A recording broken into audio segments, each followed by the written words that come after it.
Hey folks, so today I have the tale of two thumb grooves. On the left here I have the TRM Nerd, and on the right I have the Quiet Carry Waypoint.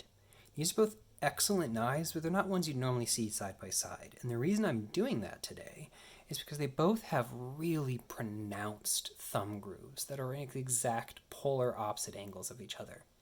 They both have finger grooves in the back too that are again at the opposite angles. So I want to talk a little bit about why they're shaped the way they are and why I think they're both really well designed. But also just why is the Nerds going up in this way? Because this direction is way more common to see. The Waypoint is a knife that is using thumb studs and is trying to house basically the entire blade inside the handle. The side effect of that is that this thumb stud is recessed pretty far back that direction. So the first thing that this groove is doing is just giving you access at all to that thumb stud. But the angle of it is guiding your thumb the direction you want it to move for deployment. So if you do follow that path, you get a really nice flick.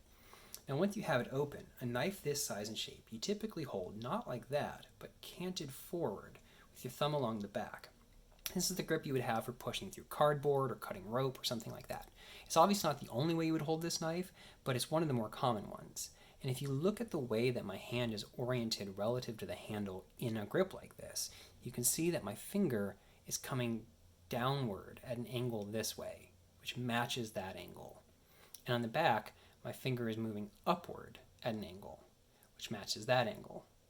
The side effect is that it feels really natural and intuitive in your hand, but it also feels a lot more secure than you would ever get with this knife otherwise. This is a very thin, compact, flat little knife. And if it weren't for having this groove period, let alone this specific angle, you would never feel quite as locked in as this. On the Nerd, it's not using thumb studs, and the blade itself sticks out much further from the handle. And so having a groove this direction isn't really important. Most people are going to be finger flicking this knife. And what you would typically do with a small knife like this is use it for utility cuts, cutting along the top of a box, cutting the side. And what you would normally have is a pinch grip for that. And if you look at the way my hand just wrapped around that, in a pinch grip, your finger is actually coming down and back on this side, which is exactly that angle. And your thumb is trying to plant into something on this side. And so this groove here is actually the perfect landing pad for your thumb. And what you get is this really secure, natural, intuitive, right where my fingers want to go, locked in feeling. You will see grooves this direction on some other small knives that intend to have a pinch grip. If you look at something like the Spyderco Dragonfly, the big difference between revision 1 and revision 2 of that knife is that they added some chamfering along that edge, and it does go in this direction, but it's nowhere near as pronounced as this. And you come over here and look at, like, this is that Riv again from Giant Mouse, and they don't have a groove at all.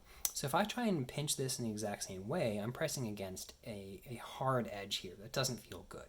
So what I typically find myself doing is moving my thumb up. And it's not that I'm like sliding around, but I can slide. I'm not anchored against anything. So it doesn't feel as secure in my hand.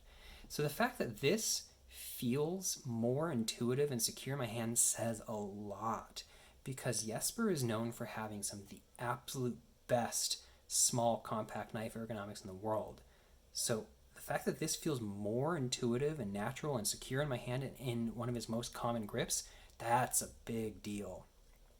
For both of these are companies that have a reputation for having really thought out knives, where you can tell that the designers have put a lot of attention and thought into how the form of the knife affects its function.